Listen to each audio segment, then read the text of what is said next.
आज हम लोग का टॉपिक है पोटेंशियल एनर्जी।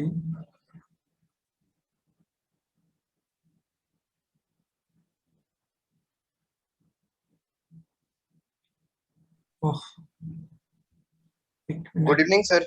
हाँ हाँ, good evening.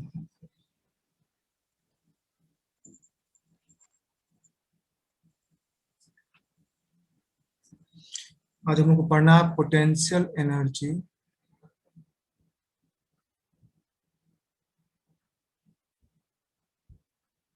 Of an electric dipole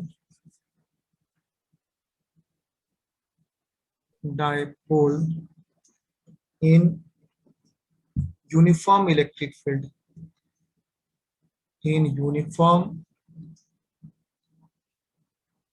electric field.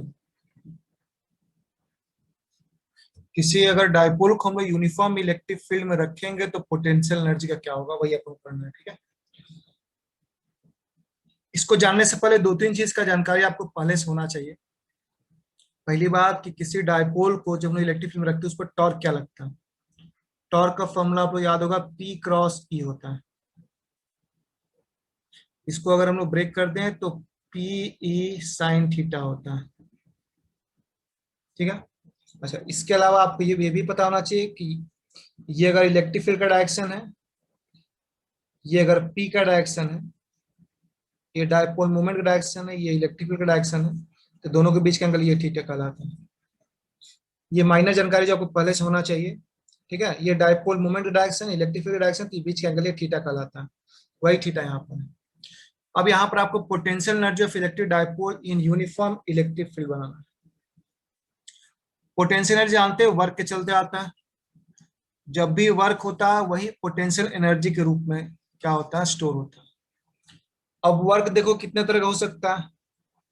Work हो सकता है कंजर्वेटिव फोर्स के चलते, वर्क हो सकता है नॉन कंजर्वेटिव फोर्स के चलते, वर्क हो सकता है आपके अप्लाइड फोर्स के चलते। ठीक है, एक छोटा सा नियम होता है वर्क से रिलेटेड जो आपको हम साइड में बता देते हैं, जिसका कि हमको जरूरत पड़ेगा। क्या है थोड़ा जान लीजिए आप लोग। ये क्लियर अगर हो गया तो देखिए, इसको पास कुछ जगह चाहिए। यहीं पर स्टार करके हम बता दे रहे हैं, थोड़ा सा स्पेस लेके बताना पड़ेगा, थोड़ा जगह पड़ेगी, जरूरत पड़ेगा हमको, तब इस टॉपिक को शुरू करेंगे। देखिए, इतना तो आप जानते हैं कि वर्क जो होता है वो क्या होता है, पोटेंशियल एनर्जी में कन्वर्ट करते हैं। और यानी एक चीज जान लीजिए कि वर्क इक्वल टू क्या होता है, पोटेंशियल एनर्जी इक्वल टू क्या। पोटेंशियल देखो यू से दिखाते हैं। पोटेंशियल एनर्जी का नोटेशन क्या होता है, यू होता है। ये किसके बराबर होता है, ये होता है वर्क डन के बराबर, है ना। और वर्क डन दो तरह हो सकता है, एक्सटर्नल वर्क हो सकता है, एक्सटर्नल फोर्स के चलते हो सकता है, या कंजर्वेटिव फोर्स के चलते हो सकता है। हो गया, ये थोड़ा सा कॉन्सेप्चुअल है, समझने बस कोशिश करिए। कंजर्वेटिव, एक्सटर्नल कंजर्वेटिव किसको बोलते हैं? क्या। कंजर्वेटिव वर्क किसको बोलते हैं? हाँ हाँ, अभी समझा देते हैं। ये एक फॉर्मूला है, ये न्यूमेरिकल बनाने में बहुत काम देता है ना। और ये कॉन्सेप्ट भी है। जैसे कि सिंपल सी बात है, ऐसा समझिए, मान लीजिए हमारे पास एक बॉल है यहाँ। इस बॉल को हम यहां से यहां ले गए, आपने इस पर फोर्स लगाया, सपोज करो आप इस पर अप्लाइड फोर्स की। आपका फोर्स ये एफ ए क्या है, आपका अप्लाइड फोर्स। ठीक है, अप्लाइड फोर्स के चलते ये बॉल यहां से यहां गया। फोर्स लगाएं आप तो वर्क हुआ, क्योंकि वर्क का फॉर्मूला क्या होता है, एफ डॉट एस, यानी एफ एस कॉस थीटा। अच्छा, यहां पर एफ के जगह एफ ए है, एस के जगह ये डिस्टेंस डिस्प्लेसमेंट मान लो एच है। ठीक है, यहां से यहां बॉल अगर मूव किया तो ये डिस्प्लेसमेंट क्या एच हुआ, तो एफ के जगह एफ ए हो गया। अच्छा रुको, इसको नीचे से लिखते हैं। एफ के जगह एफ ए हो गया, हाइट के जगह एच हो गया। अच्छा, ये थीटा होता है। अब कॉस थीटा के जगह आपका अप्लाइड फोर्स और डिस्प्लेसमेंट दोनों एक डायरेक्शन में देख लीजिए। आप फोर्स ऊपर लगा रहे हैं, डिस्प्लेसमेंट भी ऊपर की हो जा रहा है। 11th का कॉन्सेप्ट है ये, तो यहाँ बता दे रहे, चूंकि 11th पता नहीं आपको समझे कि नहीं समझे। फोर्स ऊपर लगा रहे हैं, डिस्प्लेसमेंट भी ऊपर की ओर हो रहा है, बॉडी ऊपर गया है, बॉडी का मूवमेंट भी यहां से यहाँ गया। ये इनिशियल पोजीशन फाइनल पोजीशन है ना। ये आपका इनिशियल कंडीशन है, आई से दिखा रहे हैं, ये आपका फाइनल कंडीशन है। तो कॉस जीरो होगा क्योंकि दोनों एक डायरेक्शन, फोर्स और डिस्प्लेसमेंट दोनों वेक्टर, कॉस जीरो आया क्या, एफ ए एच आया। ठीक है। अच्छा, आपको पता होना चाहिए कि अप्लाइड फोर्स कम से कम इसके वेट के बराबर आपको लगाना होगा, इस बॉडी के वेट के बराबर। और इस बॉडी का वेट क्या होगा, इसका mass into S S into gravity mg। तो फॉर्मूला आ गया mgh। ये बहुत फेमस फॉर्मूला आप लोग पढ़े हैं कि किसी बॉडी को अगर एक सतह से दूसरे कुछ हाइट तक ले जाते हैं तो उसका पोटेंशियल वर्क डन होता है mgh, और यही वर्क किसमें कन्वर्ट करता है, पोटेंशियल एनर्जी में, इसलिए पोटेंशियल एनर्जी भी होता है mgh। लेकिन थोड़ा सिचुएशन बदलते हैं। अभी क्या करते हैं, अब जरा सोचो कि जब बॉल यहां से यहां गया, फिर से वही बात हो रहा, इनिशियल पोजीशन से फाइनल पोजीशन में गया, या पॉइंट ए से बी भी, इसको पॉइंट ए भी बना सकते हैं, माने तो यहाँ इसको पॉइंट ए लिख दीजिए, यहाँ पॉइंट बी लीजिए। तो इस दरमियान ठीक है आपके फोर्स से गया, लेकिन ये कौन सा फोर्स हुआ, ये एक्सटर्नल फोर्स, ये आप लगा रहे हैं, आपका अप्लाइड फोर्स एक्सटर्नल फोर्स कहलाता है। अब मान लीजिए अब जब यहां से यहां ले गए तो एक और फोर्स है यहाँ जो लगातार काम कर रहा है, वो है आपका ग्रेविटेशनल फोर्स। ग्रेविटेशनल फोर्स तो चाह रहा था कि वापस नीचे की हो रहा है, ठीक है। तो यहां पर वर्क क्या हो रहा, इस कंडीशन में वर्क क्या हो रहा है समझिए, वर्क दोनों फोर्स कर रहा है, ये भी फोर्स कर रहा है और वो भी फोर्स कर रहा है। वो वर्क क्या हो रहा, फोर्स इक्वल टू फॉर्मूला होता, वर्क इक्वल फॉर्मूला होता फोर्स इंटू डिस्प्लेसमेंट, यानी एफ एस कॉस थीटा। ठीक है, एफ के जगह क्या हो गया, यहां पर कौन सा फोर्स है, ग्रेविटेशनल फोर्स है, एफ जी दे दिए। एस के जगह फिर से वही एच है।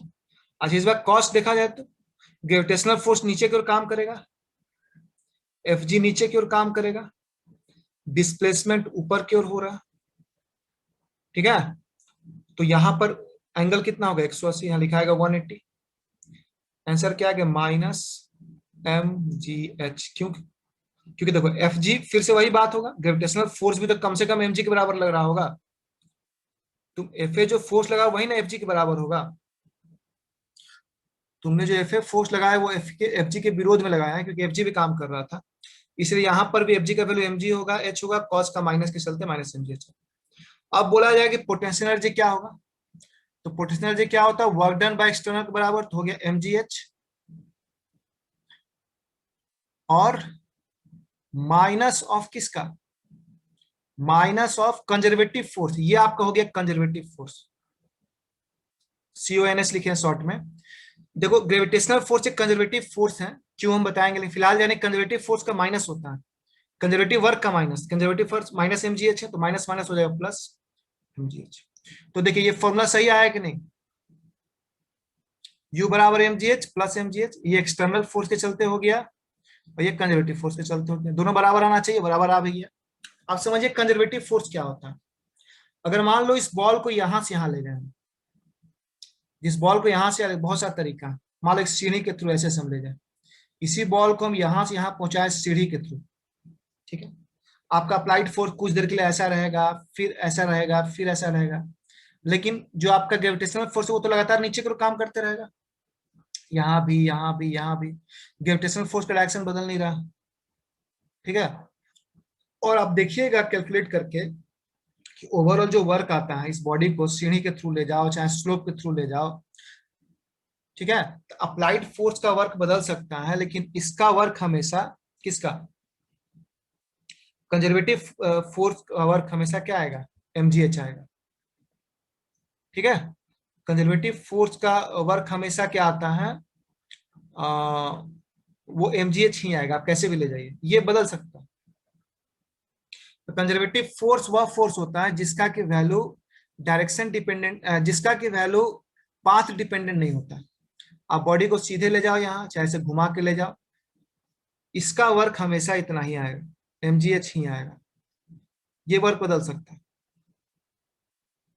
ठीक है, work done by applied force बदल सकता है, लेकिन work done by conservative force हमेशा क्या रहेगा, mgh रहेगा। और सर फॉर्मूला का, हाँ बोलिए। ये हमेशा नेगेटिव में ही रहेगा कंजर्वेटिव फोर्स। नहीं, अगर मान लो बॉल ऊपर से नीचे ले आओगे तो, अगर इसको मान लो बॉल को ऊपर से नीचे ले आने का हम वर्क निकालें, तो बोलो सर वर्क कहाँ करना होगा, अपने आ जाएगा, लेकिन फिर भी तो वर्क होगा, नेगेटिव वर्क, वर्क नेगेटिव भी होता है। यहाँ जब बॉल नीचे ले आओगे तो कंजर्वेटिव फोर्स भी नीचे काम कर रहा है और एस भी नीचे काम कर रहा है, तो यहाँ पॉजिटिव हो जाएगा। जैसा सिचुएशन वैसा आता है, वो एंगल पर डिपेंड करता है। लेकिन इतना जान लीजिए कि जो पोटेंशियल एनर्जी है वो हमेशा एक्सटर्नल फोर्स के सीधे बराबर होता है, लेकिन minus of conservative force. Conservative force आप कंजर्वेटिव फोर्स के चलते आपको वर्क निकालना पड़ेगा। अगर आपको पोटेंशियल एनर्जी निकालना है तो सबसे पहले आपको वर्क निकालना पड़ेगा। उसके बाद आपको डिसाइड करना होगा किस फोर्स के चलते वर्क निकालना चाहते हैं, कंजर्वेटिव या एक्सटर्नल। मतलब पोटेंशियल निकालने के लिए दो चीज आपको डिसाइड करना होगा। पहली बात कि आप कंजर्वेटिव फोर्स के चलते निकालना चाह रहे हैं या आप एक्सटर्नल फोर्स के चलते निकालना चाह रहे हैं। एक्सटर्नल फोर्स मतलब आपका अप्लाइड फोर्स आ गया, कंजर्वेटिव फोर्स मतलब कोई ना कोई एक फोर्स वहां पर होगा, इलेक्ट्रोस्टैटिक फोर्स हो जाए, ग्रेविटेशनल फोर्स हो जाए, मैग्नेटिक फोर्स, सबका सब कंजर्वेटिव फोर्स में ही आता है। फ्रिक्शनल फोर्स जो है कंजर्वेटिव नहीं होता, वो पाथ डिपेंडेंट होता है। ठीक है, मतलब एक एक स्मूथ पार्ट पे आप यहाँ से यहाँ किसी चीज को ले जाओ और उबड़ खाबड़ सरफेस पर ले जाओ तो वर्क डन बदल सकता है। लेकिन ग्रेविटेशनल फोर्स के केस में ऊबड़ खाबड़ सरफेस से कोई मतलब नहीं। अगर मान लो किसी चीज को आप स्मूथ सरफेस से ऊपर ले जाओ घसका के या टेढ़ा मेढ़ा करके ले जाओ, potential work work due to gravitational force नहीं बदलता है। तो मिला जुला के यहाँ समझने वाला बात, यहाँ पर नोट करने वाला बात आपके लिए ये है। ठीक है, ये दोनों पॉइंट आप लोग नोट कर लेंगे, मेन यही दो पॉइंट है। ये तो खैर समझाने के लिए लिखे हैं, ये मेन पॉइंट, इसको इसको नहीं भी नोट करो तो काम चलेगा। ये एक फॉर्मूला है जो बहुत इंपॉर्टेंट, इसको नोट कर लेंगे। यानी पोटेंशियल निकालने के लिए हम लोग डिसाइड करें कंजर्वेटिव फोर्स यूज करना है या एक्सटर्नल फोर्स, उसके बाद वर्क निकालेंगे। और पोटेंशियल निकालने के लिए अगर कंजर्वेटिव फोर्स यूज किया तो माइनस लगा देंगे वर्क में, और यदि एक्सटर्नल फोर्स यूज किया तो सीधे लिख देंगे। ठीक है, यही कहानी है पूरा। अब चलिए हम लोग चले आते हैं सीधे नेक्स्ट पेज पर, और टॉपिक हमारा यही रहेगा। ठीक है, टॉपिक हमारा क्या है, potential energy. Potential energy of N electric dipole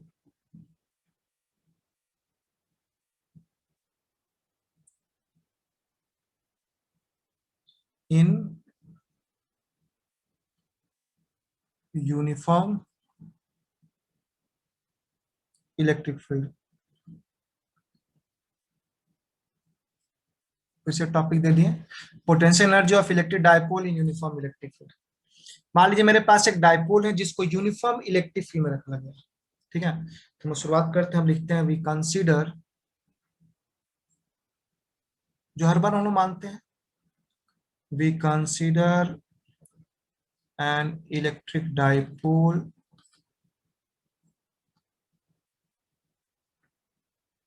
of length, इसका कुछ लेंथ मानना होगा, length 2a and charge q placed in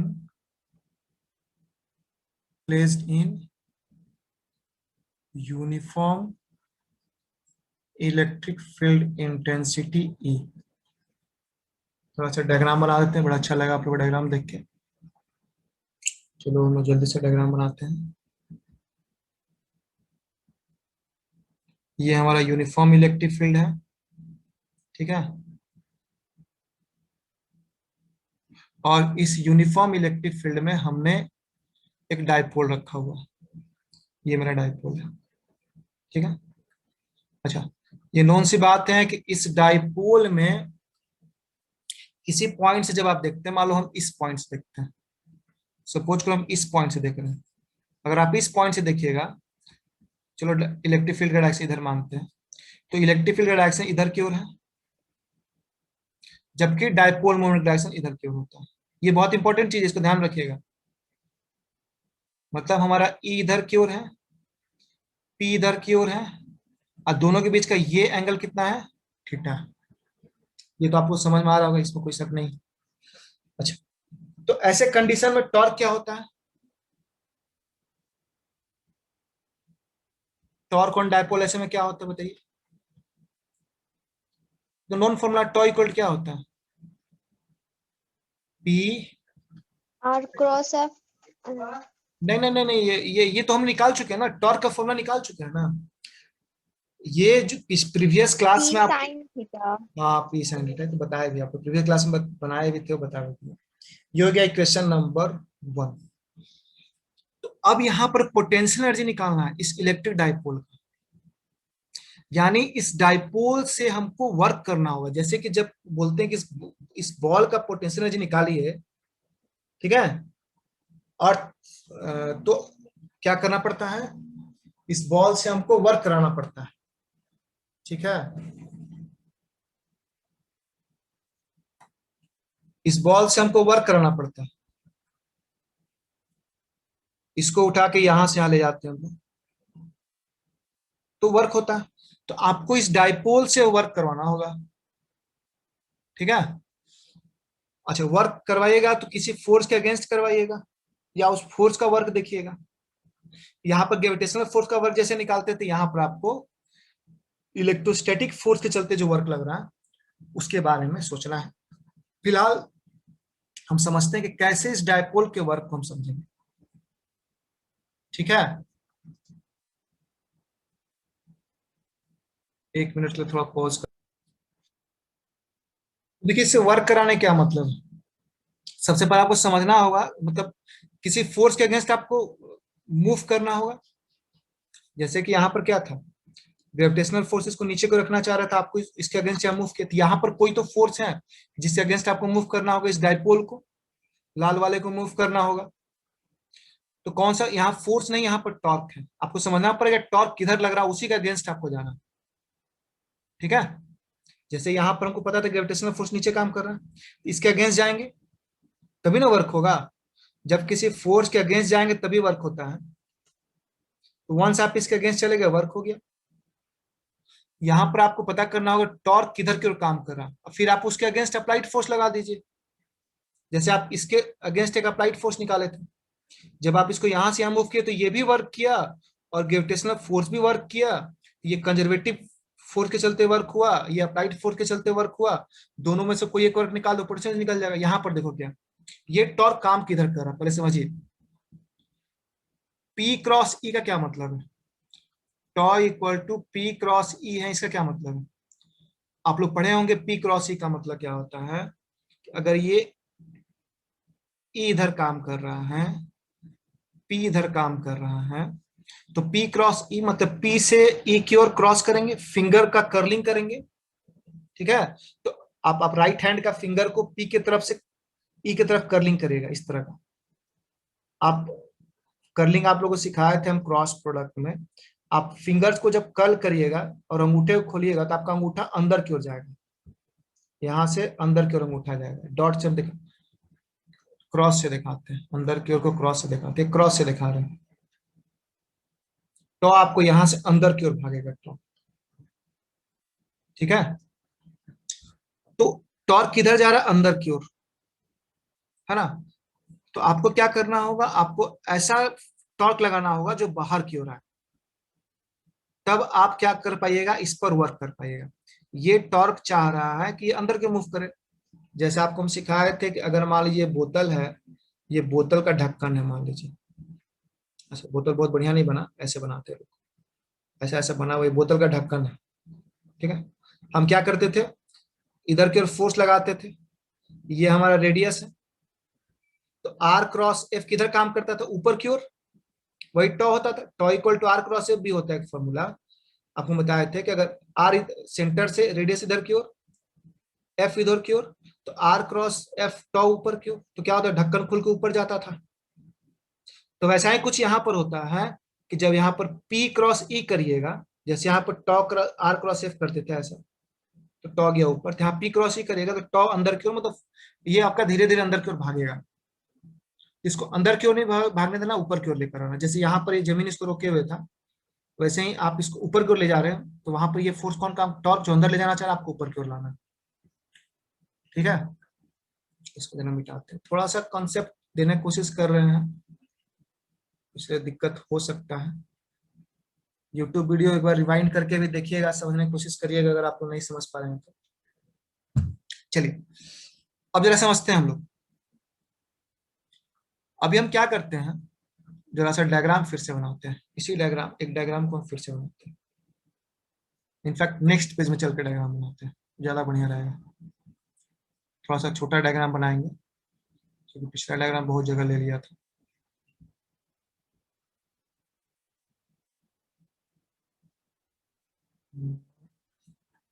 जितना मन उतना लाइन खींच सकते हैं, इसमें कोई दिक्कत नहीं।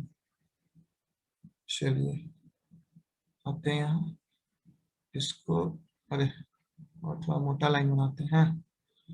डाइपोल, अरे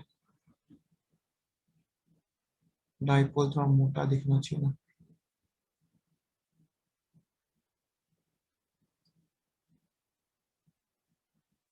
ये देखो,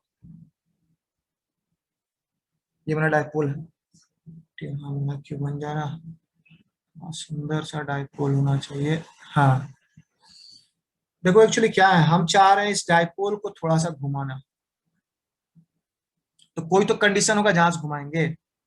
तो देखो पहला कंडीशन क्या है कि डाइपोल, ये इलेक्ट्रिक फील्ड,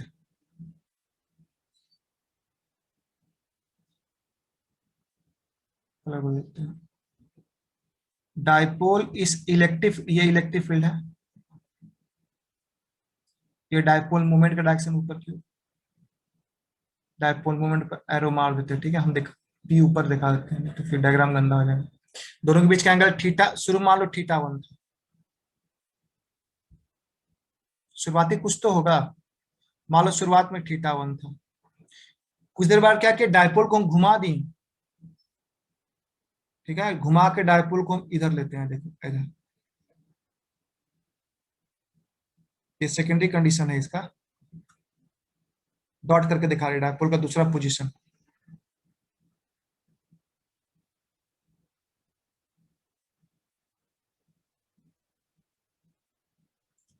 यही डाइपोल है, कुछ देर घूम के यहाँ आ गया। अगर मान लो कंफ्यूजन हो रहा है तो इसका कुछ नेमिंग कर देते हैं, रुको। इसका नाम ए करते हैं, इस पोर्शन का, इसका बी करते हैं, जो थोड़ी देर बाद घूम के यहाँ आ गया। ये ए हो गया, ये बी हो गया। ठीक है, ये ए हो गया, ये बी हो गया, ये एंगल थीटा था। और दूसरी बार में जब ये घूमा तो ये घूम के यहाँ आ गया, एंगल हो गया थीटा 2। मतलब डाइपोल को थीटा 1 एंगल से घुमा के कहा ले गए, थीटा 2 पर। ठीक है, तो ऐसे में कुछ ना कुछ वर्क होगा, वही वर्क निकालना है। ठीक है, यहाँ समझने की कोशिश करना है कि ऐसे में कुछ ना कुछ वर्क होगा और यहाँ पर वही वर्क आपको निकालना है। देखिए थोड़ा डायरेक्शन में ध्यान दीजिएगा, यहाँ पर डायरेक्शन का थोड़ा लफड़ा आ सकता है। देखिए ये ई है, और अगर यहाँ पी है, अगर मान लो नहीं समझ में आ रहा तो कोई वीडियो कॉल पे दिखाना पड़ेगा आप लोगों को। तो डायरेक्शन किधर जाता है बताइए तो, अगर इधर ई है और पी है तो डायरेक्शन किधर जाएगा, बाहर की ओर या अंदर की ओर? अंदर। अंदर की ओर। चलिए ये तो समझ में आ रहा, यहाँ हम क्रॉस कर दें। चलिए, अच्छा, और यदि उल्टा होता तो नीचे की ओर आता। ठीक है, फिलहाल इतना इतना से सही है, तो अंदर की ओर काम कर रहा हूं। अब क्या करना है आपको यहाँ पर वर्क, यहाँ एक बात लिखते हैं। अच्छा, एक और चीज साइड में, एक चीज बताते हैं। जैसे वर्क का फॉर्मूला क्या होता है, फोर्स इनटू डिस्प्लेसमेंट।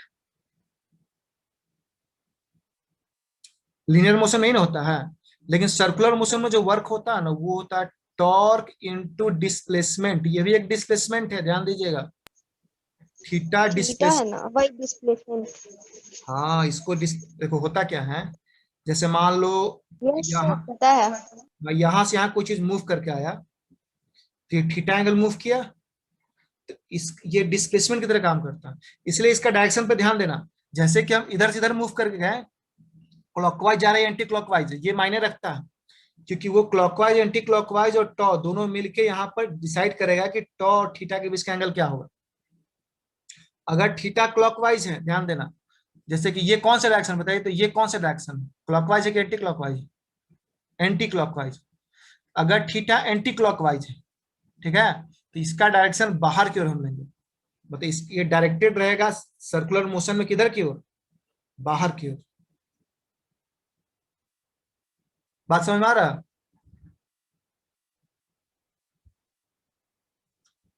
जैसे सर इसको फिर से बताइए ना, एंटी क्लॉकवाइज वाला। देखो इस चीज को समझना कि जब जब जब किसी सर्कल में मूव करते हैं, मान लो ये सर्कल है मेरा और आप ऐसे मूव कर रहे हैं, ठीक है, थीटा एंगल से आप मूव कर रहे हैं। तो जब आप थीटा एंगल से मूव कर रहे हैं, इस थीटा का डायरेक्शन जो होता है वो सेंटर से देखा जाता है, ठीक है, और सेंटर से इसका डायरेक्शन किधर की होता है, बाहर की होता है। लोग यहाँ बगल में बता देते हैं। तो सर ये कैसे, ये बाई कन्वेंशन मान लो, ज्यादा कंफ्यूज होना तो फिजिक्स में कोई चीज कन्वेंशन मान लो, सबसे आसान पड़ता है। ये मान लो आप एक्स एक्सिस से बनाते हैं, रुको और क्लियर होगा जब हम इसको एक्स एक्सिस मान के बनाएंगे। जैसे मान लो मेरे पास ये X axis, Y axis, axis से दो है, ये एक्स है, वाई है। कोई लाइन जो है ऐसे यहां से यहां मूव किया, थीटा एंगल मूव किया, ठीक है। ऐसे में क्या होगा, थीटा हम लोग क्या लेते हैं, एक्सिस, अगर मान लो एंटी क्लॉकवाइज मूवमेंट हो रहा है तो थीटा का डायरेक्शन जो होता है इस एक्सिस से अगर देखा जाए तो हम लोग क्या लेते हैं, परपेंडिकुलर लेते हैं बाहर की ओर। डॉट मतलब बाहर, क्रॉस मतलब अंदर। तो थीटा का डायरेक्शन किधर की ओर लेंगे हम लोग, बाहर की ओर लेंगे, ठीक है। डायरेक्शन को लेके स्पेशल क्लास बोलेगा तो हम थीटा का रख लेंगे, फिलहाल आप मानिए कि थीटा का डायरेक्शन किधर की होता है, बाहर की ओर। कोई दिक्कत है बोलिए। No, sir. तो आप लोग यही हम बता रहे हैं कि ये जो इधर पी वेक्टर है, इधर ई वेक्टर है, और दोनों का जो क्रॉस प्रोडक्ट आता है वो क्या आता है, टॉ आता है। टॉ टॉ का डायरेक्शन क्या होगा, तो राइट हैंड स्क्रू रूल्स से हम लोग निकालेंगे, जो कि अंदर की ओर जाएगा। देखो ये यहाँ, ये क्रॉस वही दिखा रहा है कि वेक्टर किधर काम कर रहा है, अंदर की ओर काम कर रहा है, ठीक है। अच्छा, उसके अलावा ये जो थीटा है, ये अगर इसका sense of rotation anti clockwise है, ये एंटी क्लॉकवाइज रोटेशन है, तो ये किधर की ओर डायरेक्टेड होगा, इसका वेक्टर बाहर की ओर। तो ये दोनों चीज को समझाने के लिए हम लोग थोड़ा सा इस डायग्राम पे चलते हैं। ये देखिएगा, ये टॉ का डायरेक्शन और थीटा का डायरेक्शन, ये देखिए ये हमारा डायग्राम है, ठीक है। इसमें देखिए, इसको इसी को राइट हैंड स्क्रू रूल को दिखाने के लिए डायग्राम बनाया गया है, ठीक है। आपको एक दो चीज हम जरा बता दें। पहले जरा थीटा का कॉन्सेप्ट क्लियर करते हैं, तब इसमें आते हैं। देखिए, ये जो थीटा होता है, कुछ कुछ जो वेक्टर्स हैं, जैसे थीटा हो गया, ओमेगा हो गया, यूनिट दिखाने की जरूरत नहीं है। थीटा जो एक डिस्प्लेसमेंट वेक्टर होता है, सर्कुलर मोशन की हम बात कर रहे हैं, सर्कुलर मोशन में जो थीटा हो गया, ओमेगा हो गया, अल्फा हो गया, ये सब का सब जो है एक्सियल वेक्टर्स कहलाता है। ये सब का सब जो है एक्सियल वेक्टर्स कहलाता है। एक्सियल वेक्टर्स मतलब जो एक्सिस की तरफ काम करता है। मतलब मान लो अगर कोई चीज सर्कल में रोटेट कर रहा है, मान लो ये हमारे पास कोई चीज है, ये यहाँ पर जो सर्कल में रोटेट कर रही है, तो इसका जो थीटा ओमेगा होगा, इसका जो एंगुलर वेलोसिटी होगा, इसका डायरेक्शन इसके एक्सिस के अलोंग होगा। ये जो एक्सिस है इसी के अलोंग होगा, या तो ऊपर हो गया, तो दो ही डायरेक्शन हो सकता है ओमेगा का। अगर सर्कल रोटेट कर रही है बॉल, इसका दो ही डायरेक्शन हो सकता है, या तो अपवर्ड या तो डाउनवर्ड। वैसे ही थीटा का भी दो ही डायरेक्शन होता है, अपवर्ड या डाउनवर्ड। वैसे ही अल्फा का। अब सवाल उठता कि अपवर्ड होगा या डाउनवर्ड होगा, तो आपको ये रूल अप्लाई करना होगा।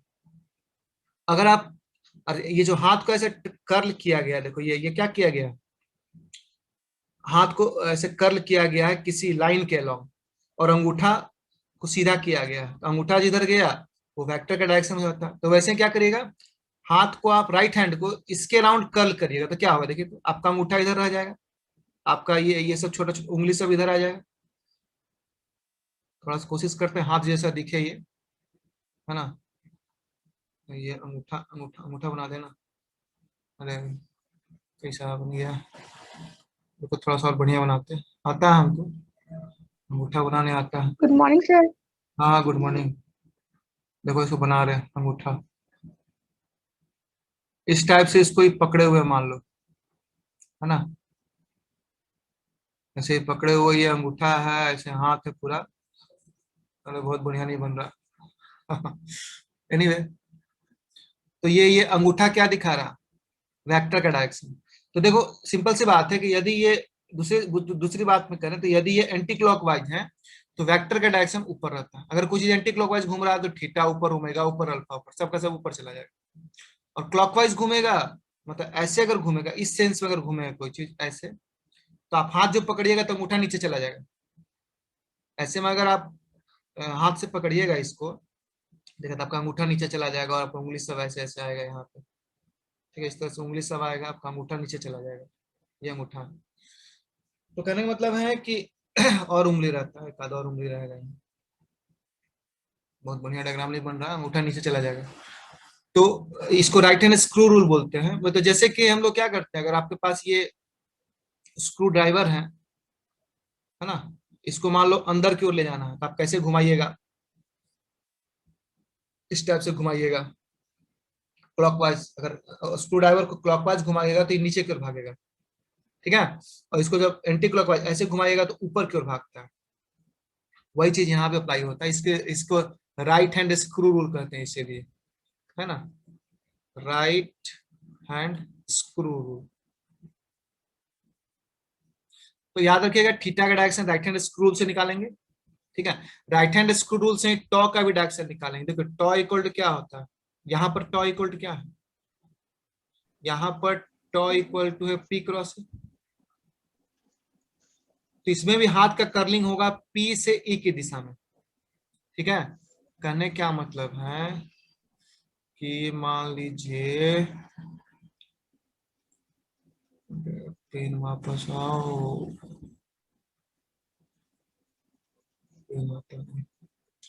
मान लीजिए ये आपका इधर की ओर, खैर छोड़ो, इसमें इसमें हमको उसको वीडियो कॉल से दिखाना पड़ेगा।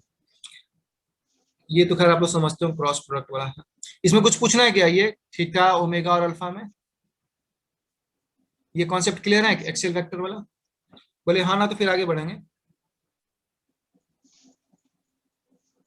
एक्सियल वेक्टर किसको बोलते हैं सर? एक्सियल वेक्टर जो एक्सिस के अलोंग काम करता है, सर्कुलर मोशन में जो वेक्टर एक्सिस के अलोंग काम करता है उसको हम लोग एक्सियल वेक्टर बोलते हैं।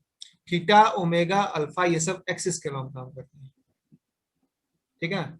वही नहीं, अगर कोई चीज सर्कुलर मोशन कर रहा है, ठीक है, और सेंटर का नजदीक रहेगा तो टॉ भी लगभग एक्सेल वेक्टर की तरह काम करता है। ये एक्सेल वेक्टर जबकि नहीं है लेकिन एक्सेल वेक्टर के पैरेलल जाता है। ये तीनों एक्सेल वेक्टर है।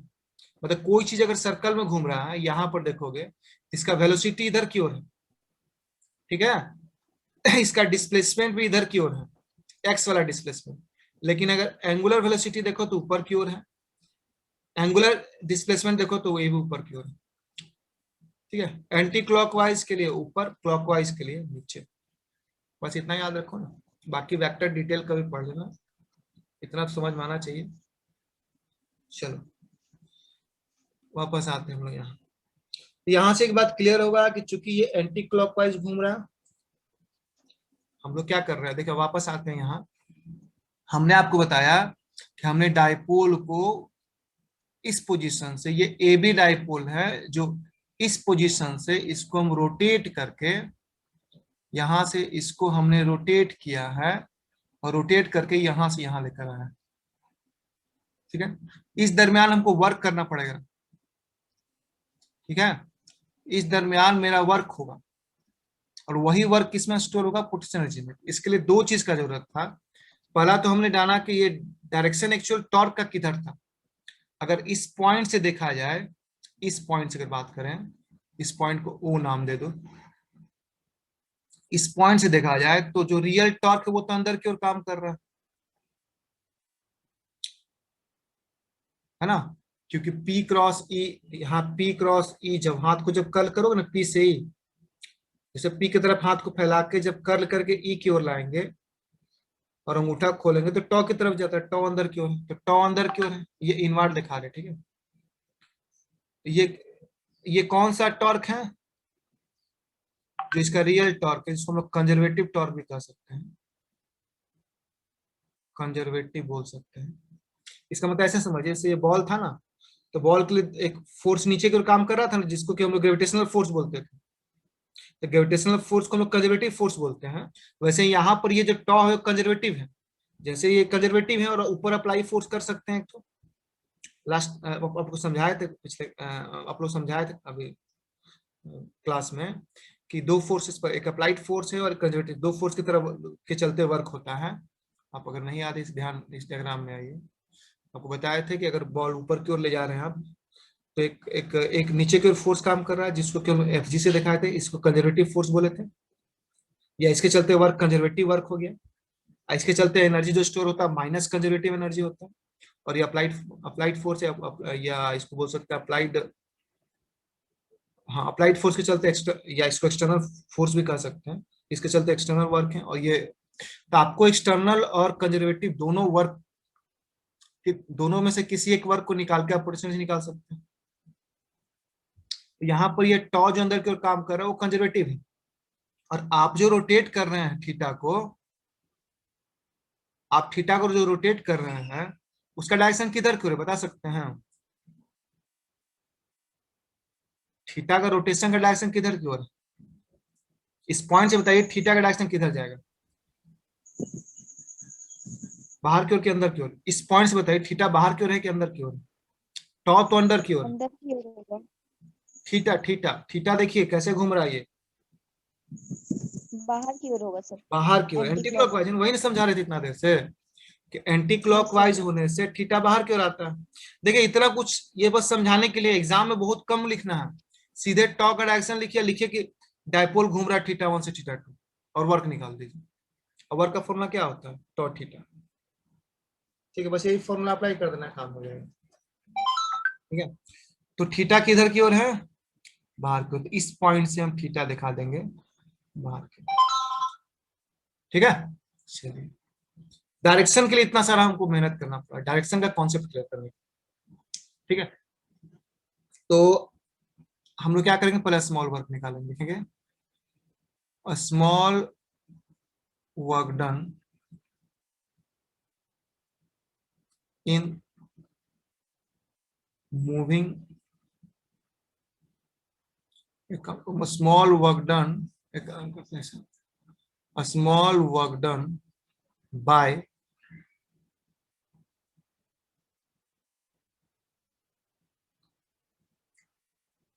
small work done, essentially small work done in rotating dipole through small angle d theta। D W equal क्या, जैसे देखो ये तो पूरा टॉ थीटा के लिए होता है, डी डब्ल्यू इक्वल क्या होगा, ये हो जाएगा टॉ डी थीटा। देखो ये फॉर्मूला कैसे लिखे हैं, सिंपल एक कंपैरिजन से लिखे हैं। जैसे फोर्स इक्वल टू क्या, वर्क इक्वल टू क्या होता है, force into displacement linear motion में। अगर छोटा वर्क निकालना है तो डी डब्ल्यू इक्वल टू क्या होगा, एफ डॉट डी एस होगा। छोटा वर्क, छोटा फोर्स, फोर्स इनटू डिस्प्लेसमेंट, यही फॉर्मूला होता है। तो टॉ डी थीटा छोटा वर्क के लिए। ठीक है, लेकिन हमको छोटा वर्क तो नहीं करना है। अच्छा, अब एक और बात, यहां पर दो तरह का टॉर्क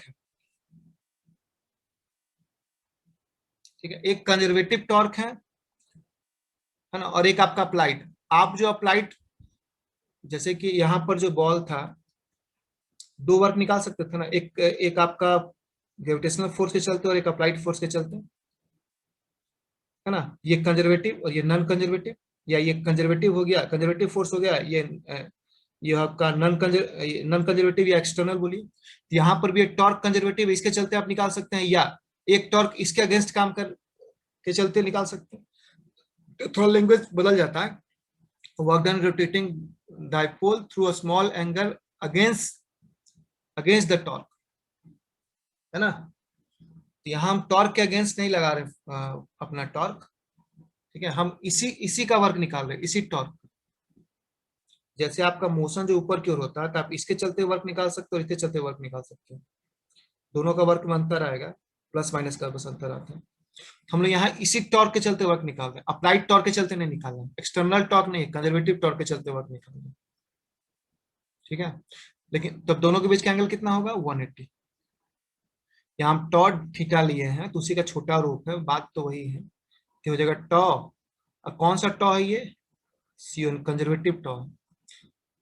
ठीक है, इंटू डी थीटा, एंगल कितना होगा कॉस 180 डी ओमेगा। तो मिला जुला के डी ओमेगा इक्वल क्या आ गया माइनस टॉ डी थीटा।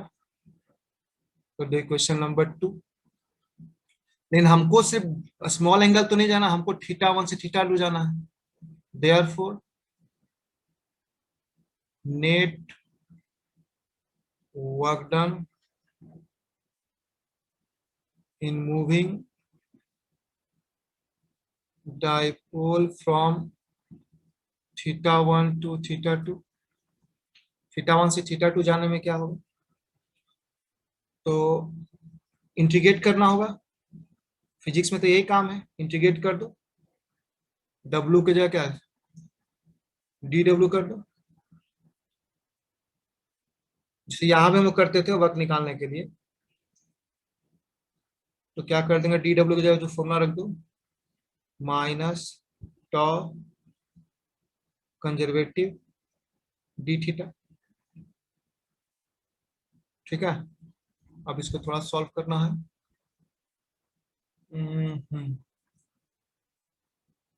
देखो थोड़ा सा ऊपर जा रहे हैं, ठीक है, अब डायग्राम्स को मतलब है नहीं, यहीं से सारा काम चलेगा।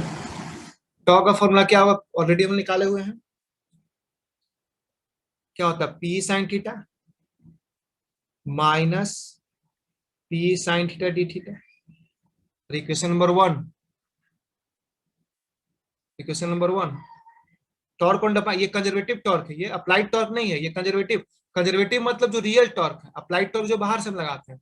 हम बाहर वाले टॉर्क नहीं ले रहे हैं, बाहर वाले लेते तो अंतर बस यही आता कि आपका टॉर्क का डायरेक्शन बाहर हो जाता है, क्योंकि आपका रियल टॉर्क ये है जो लग रहा है, और आप अब एक्सटर्नल लगाते, ठीक है, तो डायरेक्शन इसका बाहर आता है 180 होता।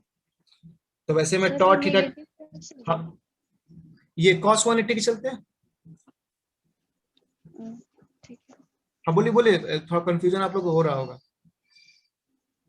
जो चीज कुछ पूछना नहीं सर, पूछिए। हो गया। अब देखिए माइनस पी ई, पी और ई तो बदलने वाला नहीं है, तो इंटीग्रेशन किसका सिर्फ बचेगा साइन थीटा डी थीटा का। अच्छा एक और बात, लिमिट तो हमको देना पड़ेगा ना, कहां से कहां, थीटा 1 से थीटा 2। ठीक है, यहाँ पे क्या होगा थीटा 1 से थीटा 2, यहाँ भी क्या होगा थीटा 1 से थीटा 2। ठीक है, अब पुट कर दीजिए माइनस पीई साइन थीटा का इंटीग्रेशन कोई बता सकते हैं क्या होता है, minus cos theta. Minus cos theta, कहां से कहां थीटा 1 से थीटा 2। ठीक है, इक्वल टू, अब तो रिजल्ट आ गया लगभग माइनस पीई। इस माइनस को बाहर निकाल दे क्या, निकाल सकते हैं, यस सर। प्लस पी बचे कितना cos theta 2 minus cos theta 1, क्या यस सर। सही ना आएगा जी, cos theta 2 minus cos theta 1। तो ये जो वर्क है, ये जो वर्क निकला, इसको कर दो इक्वेशन नंबर 3। यहां तक किसी को प्रॉब्लम तो पूछिए। हम जान रहे हैं आप लोगों को ये टॉ जो CONS लिख रहे हैं ये कंफ्यूजन आता होगा, तो बहुत लोग डायरेक्ट टॉ डी थीटा लिख के सॉल्व कर देता है, लेकिन हम आपको कॉन्सेप्ट देने की कोशिश कर रहे हैं कि दो तरह से निकल सकता है। आप अप्लाइड यहाँ टॉ एक्सटर्नल लिखते ना, तो इसका टॉ एक्सटर्नल बाहर के होते हैं, है ना, क्योंकि रियल टॉर्क तो अंदर काम कर रहा। आप जब भी इसको रोटेट कर रहे हैं तो आपका जो टॉर्क है, अगर मान लो हम जो इसको रोटेट कर रहे हैं ऐसे रोटेट किए, तो मेरा टॉर्क तो अंदर अंदर बाहर की ओर होगा, तभी ना एक्चुअल जो टॉर्क लग रहा था उसको अपोज कर पाएंगे, तभी ना रोटेट कर पाएंगे। क्योंकि जो एक्चुअल टॉर्क को चाह रहा है कि ये इस तरह से घूमे, ये क्लॉकवाइज घूमे और आप एंटी क्लॉकवाइज घुमा रहे, लेकिन हम एक्चुअल अप्लाइड टॉर्क की चर्चा ही नहीं कर रहे। अप्लाइड टॉर्क का चर्चा करते तो बाहर की ओर आता है, वैसे में थीटा और टॉ के बीच का एंगल 0 हो जाता है, तो माइनस वाला झंझट नहीं रहता। लेकिन हम कंजर्वेटिव को ले रहे हैं, जो एक्चुअल टॉर्क है वो, तो एक्चुअल टॉर्क तो अंदर काम कर रहा है, थीटा बाहर क्यों, थीटा के बाहर क्यों, क्यों समझा आपको, एक्सेल वेक्टर है ना, एक्सेल वेक्टर में अगर एंटी क्लॉकवाइज है तो बाहर की ओर, क्लॉकवाइज है तो अंदर की ओर, यही कहानी। तो ये निकल गया work, this is the work done due to the by the conservative force. ध्यान देना, this is work done by the conservative force, यहाँ फोर्स की जगह टॉर्क बोलेंगे, this is work done by the conservative torque. और आपको पता होगा कंजर्वेटिव फोर्स या कंजर्वेटिव टॉर्क के चलते किया गया वर्क पोटेंशियल एनर्जी के बराबर होता है, लेकिन क्या लिखेंगे, this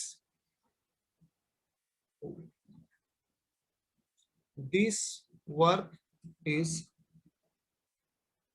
converted into potential energy in the system, है ना। कौन सा पोटेंशियल एनर्जी, अच्छा तो पोटेंशियल सिंपली लिखेंगे, potential energy in the P dot is one है potential energy, therefore potential formula क्या होगा, पोटेंशियल एनर्जी क्या होता है, यू इक्वल टू, देखो यू इक्वल टू होता है, यदि आप एक्सटर्नल फोर्स के चलते वर्क कर रहे तो सीधे बराबर हो जाएगा, और यदि कंजर्वेटिव फोर्स के चलते वर्क किए तो माइनस के बराबर होगा। यहां पर आपने कंजर्वेटिव फोर्स का इस्तेमाल किया है, तो minus work done by conservative, यहां पर कंजर्वेटिव फोर्स नहीं है, क्या है, कंजर्वेटिव टॉर्क, क्योंकि सर्कुलर मोशन टॉर्क होता है, तो minus U equal to minus कितना निकाले हैं वर्क, हम फॉर्मूला पीछे हम लोग पास, P E cos theta 1 theta 2 cos theta 2 minus theta cos 1। Theta. तो ये आ गया हमारा मेन फॉर्मूला, बहुत ही कॉन्सेप्चुअल फॉर्मूला, इसको कोशिश किया आप लोगों की जितना हम कॉन्सेप्ट इसके बारे में दे सके। This is your required expression, ठीक है, this is the required expression, required expression. अच्छा इसमें कुछ डिस्कशन है,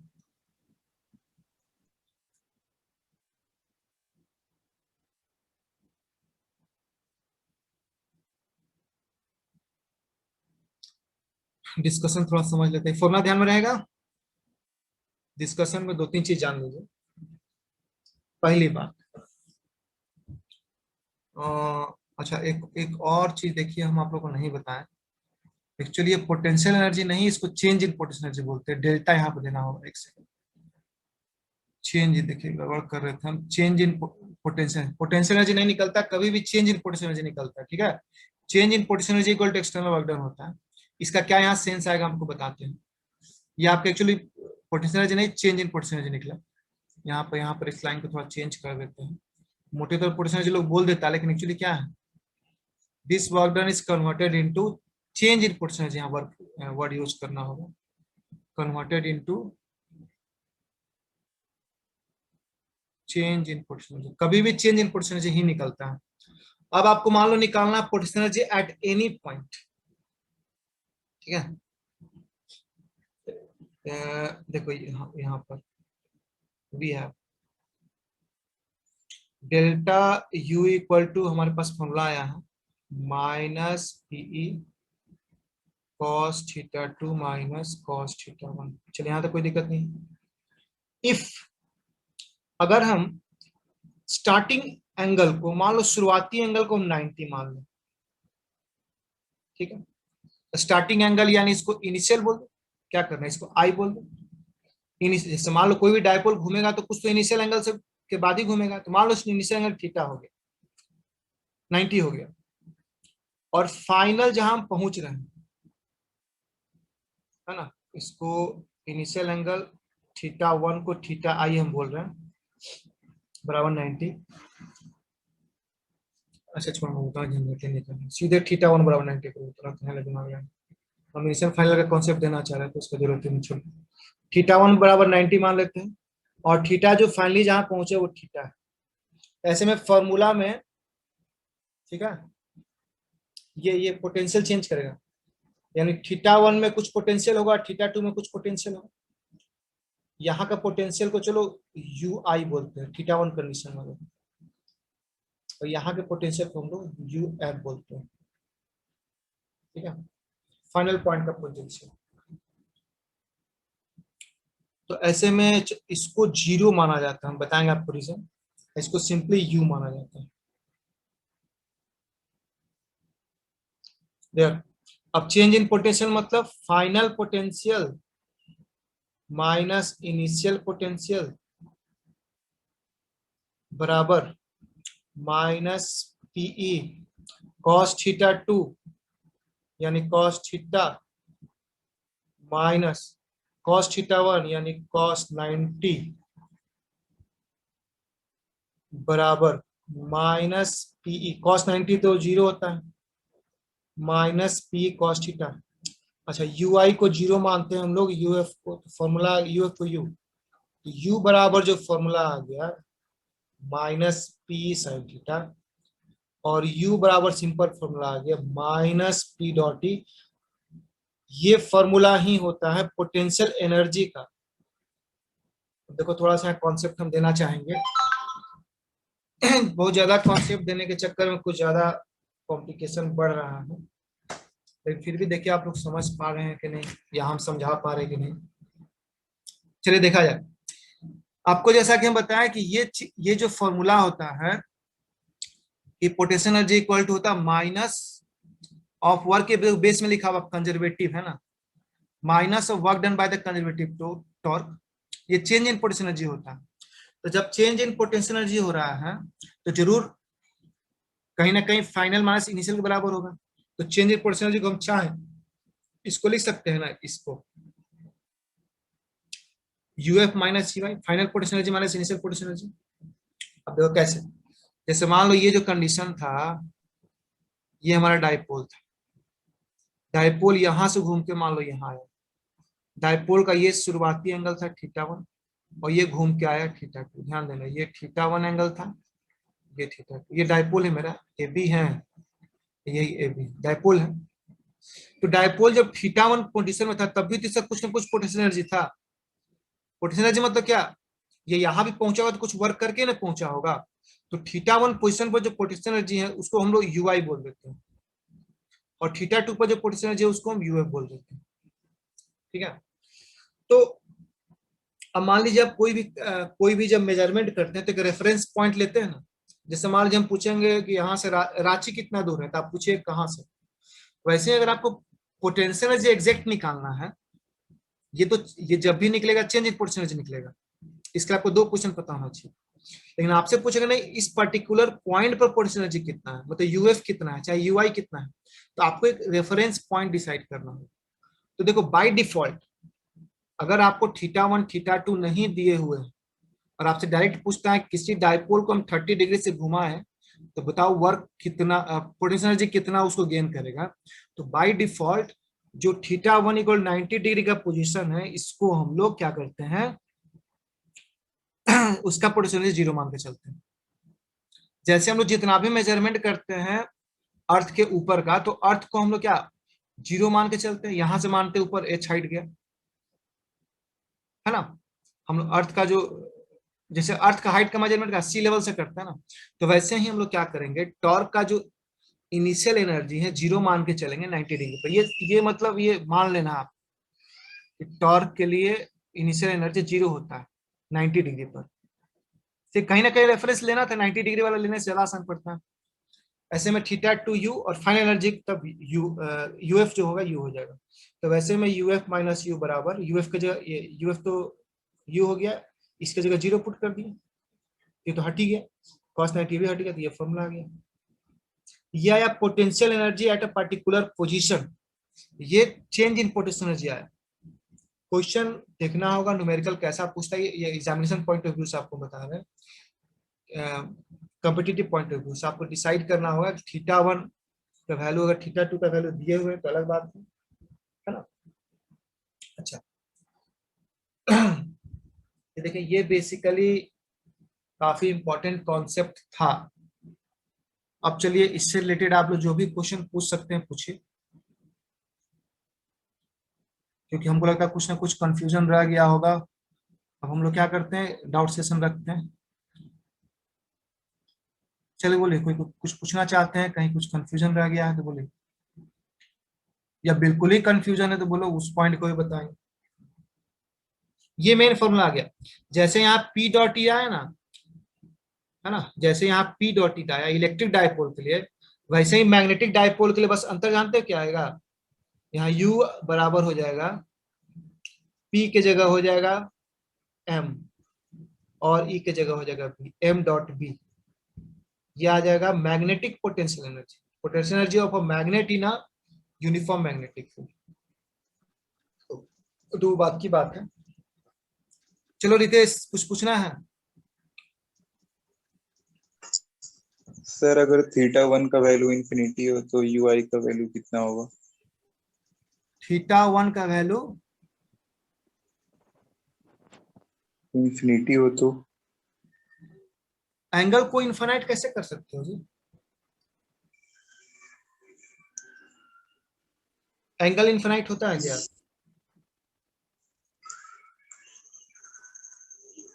मतलब देखो, थीटा का वैल्यू इन्फिनाइट तुम नहीं ना कर सकते हो, इसका तो अपना लिमिटेशन है। यहाँ तो 360 होगा मैक्सिमम, इन्फिनाइट होने की जरूरत नहीं है इसमें। और कुछ बोलो। देखो कंफ्यूजन तुम लोगों ये कंजर्वेटिव टॉर्क वगैरह लेकर हो सकता है, लेकिन एक बार वीडियो को दोबारा देख लेना, दिक्कत नहीं होगा। थोड़ा सा हम ज्यादा कॉन्सेप्ट देने की कोशिश किए हैं। और देखो, अगर टॉर्क कंजर्वेटिव के जगह अगर हम लोग अप्लाइड फोर्स लेते हैं, अगर यहाँ पर हम अप्लाइड फोर्स लेते हैं ना, अंतर बस यही आता ना कि वो किसी किसी का देखना पता है। तुम लोग कैसे डेरिवेशन पढ़े? बाकी नेक्स्ट टॉपिक नेक्स्ट क्लास में पढ़ेंगे हम लोग, है ना।